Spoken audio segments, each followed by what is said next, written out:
la myélodysplasie, c'est une anomalie des cellules souches hématopoïétiques.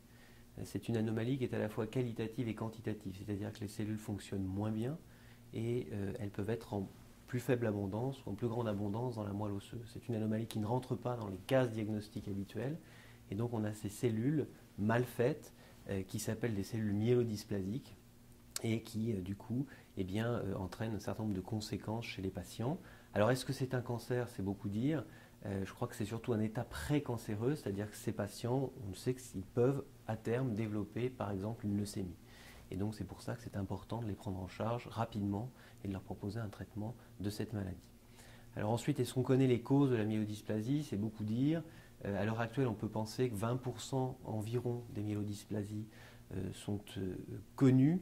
On connaît les prédispositions génétiques, c'est-à-dire qu'on sait que nos parents peuvent nous transmettre des anomalies qui prédisposent à développer cette maladie. On sait aussi que quand on est exposé à certains médicaments, notamment les chimiothérapies, on peut développer des myélodysplasies. C'est le cas de patients qui sont traités pour des lymphomes, pour tout à fait autre chose, et qui 10-15 ans après développent une myélodysplasie. Et puis enfin, on a un grand nombre de malades chez qui on ne sait pas pourquoi la myélodysplasie arrive, et c'est la grande majorité, c'est environ 80% des patients. Alors combien de patients sont concernés? En France et en Europe, on estime à peu près à 5 sur 100 000 le nombre de patients qui ont une myélodysplasie. Et puis, si on avance en âge, plus on est âgé, plus on a de risque d'avoir une myélodysplasie. Et on peut estimer que ce risque après 70 ans est de l'ordre de 60 à 70 pour 100 000.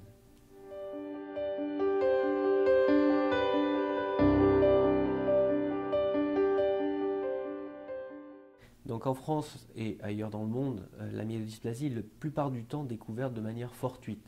C'est-à-dire que le patient, souvent de plus de 50 ans, consulte parce qu'il a une anomalie de sa numération formule sanguine, il fait une prise de sang, soit au travail, soit systématiquement par son médecin traitant, et on découvre une anomalie sur cette prise de sang.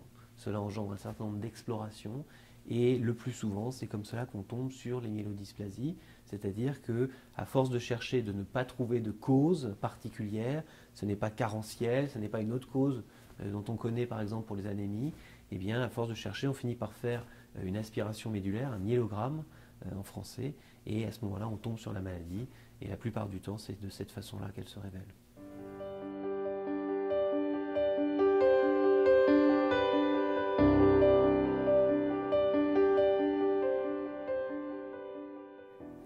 Donc, pour le traitement de la myélodysplasie, il y a en effet deux possibilités. La première possibilité, c'est un traitement de support. Un traitement de support, ça veut dire qu'on va en fait traiter les conséquences de la maladie, mais pas la maladie elle-même. Donc, ce qu'on peut être amené à faire, comme c'est une maladie qui atteint la moelle osseuse, et donc une maladie où les globules vont diminuer, eh bien, on peut être amené à simplement donner par exemple des transfusions de plaquettes quand les plaquettes sont trop basses, ou des transfusions de globules rouges quand les globules rouges sont trop bas, quand l'hémoglobine est trop basse et que les patients ressentent des signes d'anémie, eh bien, on va transfuser en globules rouges et en plaquettes. Et comme les globules blancs peuvent aussi être trop bas, eh bien, on va donner des antibiotiques qui peuvent être donnés quand le patient a de la fièvre parce que ses globules sont trop bas, ou alors pour prévenir un risque, pour éviter que l'infection arrive. Et là, je pense essentiellement au traitement antifongique, anti-champignon, où maintenant on a pour les patients qui ont des globules blancs bas très longtemps, la possibilité de prévenir ce risque avec des traitements qui sont relativement efficaces. Donc ça, je dirais, c'est les traitements de support, transfusion et antibiotiques. Et puis, de l'autre côté, on a des traitements qui visent vraiment à traiter la maladie, donc traiter la cause. Et on a un certain nombre de traitements disponibles, que ce soit aux États-Unis, en Europe ou ailleurs. On a vraiment maintenant accès à des traitements dans cette maladie et c'est extrêmement encourageant. Donc le premier type de traitement, ce sont les facteurs de croissance, que ce soit l'érythropoïétine ou le GCSF, les facteurs de croissance myéloïdes. Ça, c'est vraiment un des premiers traitements qui a apporté dans les myélodysplasies de bas risque un intérêt. On a aussi un traitement qui est disponible depuis finalement assez peu de temps, qui sont des traitements démethylants. Ce sont des traitements différenciants, c'est-à-dire qu'on va réussir à faire en sorte que ces cellules qui se sont mal différenciées, qui ont acquis des anomalies, vont à nouveau pouvoir donner des cellules normales. Donc ça, c'est quelque chose de très très encourageant aussi. On a aussi pour les patients qui ont ces maladies frontières entre l'aplasie médulaire et la myélodysplasie, des traitements immunosuppresseurs. Alors là encore, c'est vraiment des patients très sélectionnés, très rares, chez qui on peut avoir un intérêt à donner un traitement immunosuppresseur dans l'aplasie. Et puis finalement, pour les patients plus avancés, alors à ce moment-là, on va se tourner vers des traitements finalement que l'on donne pour des patients qui ont des leucémies ou des lymphomes, c'est-à-dire des chimiothérapies ou des greffes de moelle. Et donc là, on ne parle pas de l'autogreffe, on ne parle pas de réinjecter des cellules du malade, on parle de l'allogreffe, c'est-à-dire de greffer un malade, soit avec un donneur dans la famille, que ce soit son frère ou sa sœur, soit éventuellement avec un donneur compatible qui n'est pas dans la famille, un donneur de fichiers. On a des gens qui s'inscrivent sur des fichiers internationaux qui sont compatibles et qui pourront comme ça sauver, guérir un patient qui a une myélodysplasie.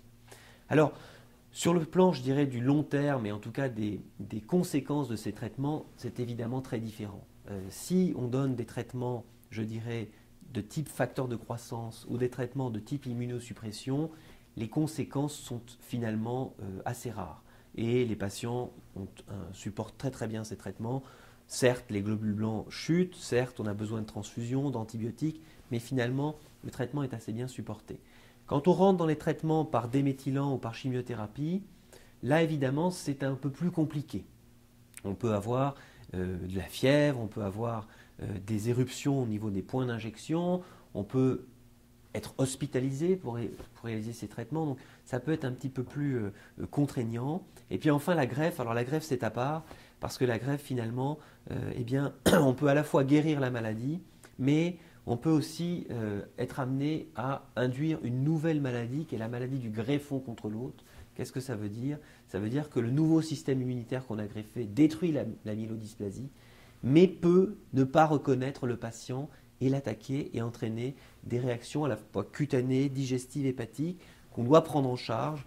Et donc je dirais que pour la greffe, c'est un peu plus compliqué. Le patient est plus souvent en relation avec son médecin et puis il est suivi de beaucoup plus près parce qu'il faut absolument arriver à équilibrer entre la prise de greffe, entre le fait que la myélodysplasie est détruite par le nouveau système immunitaire et que ce nouveau système immunitaire s'habitue au patient. Voilà.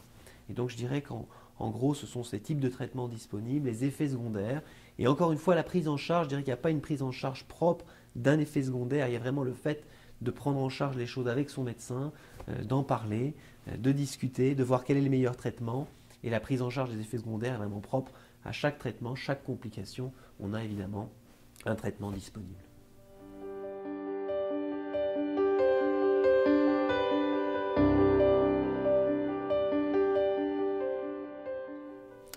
Quand on traite une myélodysplasie, on doit à la fois traiter la maladie avec un patient et à partir des traitements dont on dispose.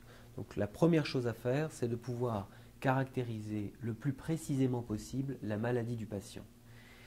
Et pour ce faire, on dispose d'outils très précis, de scores, qui nous permettent, en fonction du score du patient, de pouvoir estimer les risques de complications liées à la maladie dans les années qui viennent.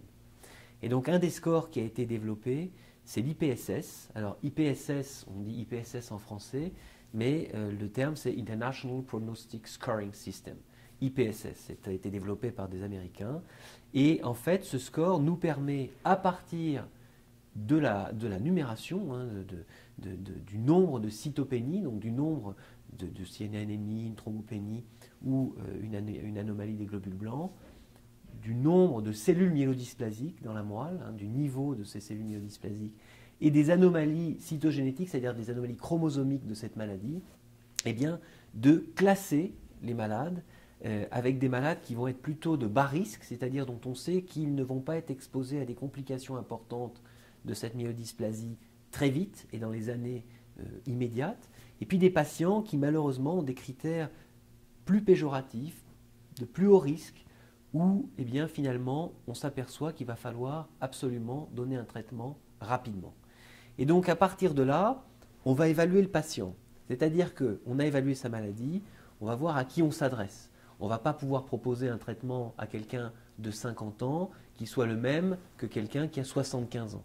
Et donc on va évaluer, quoique maintenant même des gens plus âgés sont en pleine forme. Donc on va évaluer de manière très précise le patient, sa fonction cardiaque, sa fonction pulmonaire, ses antécédents, et ce qu'on appelle donc des comorbidités, c'est-à-dire est-ce qu'il a d'autres anomalies que la myélodysplasie. Et puis à partir de cet IPSS, et donc cet IPSS va nous permettre de classer la maladie, et du patient, eh bien, on va pouvoir choisir le meilleur traitement. Soit des traitements qui sont finalement des traitements peu agressifs, qui se font en dehors de l'hôpital et qui finalement pourront se faire tout à fait sans hospitalisation. Et puis d'autres traitements plus agressifs comme une greffe ou des traitements de chimiothérapie ou un traitement immunosuppresseur qui nécessitera une hospitalisation. Et puis récemment, mais très récemment, et ça nécessite encore d'être évalué, mais pour être vraiment complet sur cette question, on a introduit un IPSS révisé, c'est-à-dire qu'on est capable d'encore mieux classer la maladie. Donc ça aussi, c'est des choses qui nous permettent de vraiment pouvoir évaluer le risque lié à la maladie dans les années très proches chez les malades. Alors une fois qu'on fait le traitement, que ce soit un traitement par facteur de croissance, l'immunosuppression, des chimiothérapies ou une greffe, eh bien, on va évaluer ces traitements très régulièrement. Et par exemple, quand il s'agit d'agents déméthylants, on va se placer à 3 mois, à 6 mois et on va voir ce que devient la maladie. Et là, évidemment, si jamais les choses marchent bien, tant mieux. Et puis, le patient est suivi, traité et on continue les choses. Et puis, si jamais, malheureusement, le traitement ne marche pas, ce qu'il faut savoir, c'est qu'on va changer de traitement. Et on va être capable, à un patient en particulier, proposer un autre traitement qui sera plus adapté. Parce qu'encore une fois, on a beau avoir des scores, et même des scores révisés, comme je disais tout à l'heure, eh bien, on a certains patients qui, même si on a pensé qu'ils devaient plutôt recevoir ce traitement-là, malheureusement évoluent. Et à ce moment-là, c'est le traitement qui va nous dire, eh bien, peut-être qu'ils ont besoin d'un traitement plus agressif. Voilà. Et puis, à l'heure actuelle, je dirais que de plus en plus, on a des réunions de médecins compétents dans ce domaine et les décisions sont prises de manière collégiale. On a de plus en plus de médicaments qui sont disponibles et donc on arrive à proposer des traitements de plus en plus innovants à nos malades. Et finalement, si on est en échec d'une ligne ou de 2 lignes, on arrive encore à pouvoir traiter la maladie sans oublier les traitements de support qui sont vraiment très très bien adaptés à nos patients.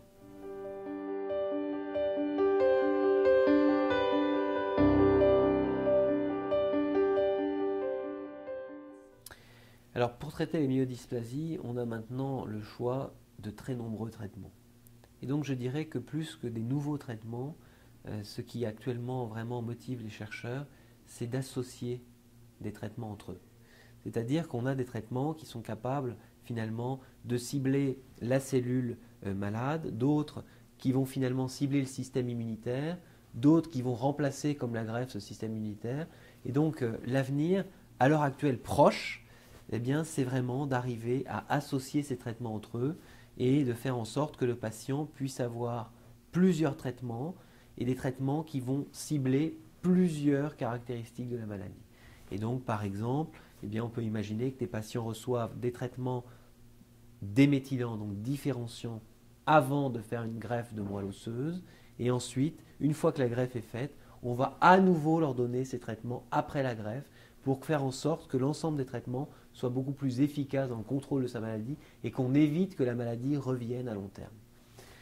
Et puis finalement, bien entendu, il y a aussi d'autres traitements qui arrivent, des traitements innovants, des traitements qui visent les voies de signalisation des myélodysplasies, c'est-à-dire ce qui fait que la cellule myélodysplasique fonctionne.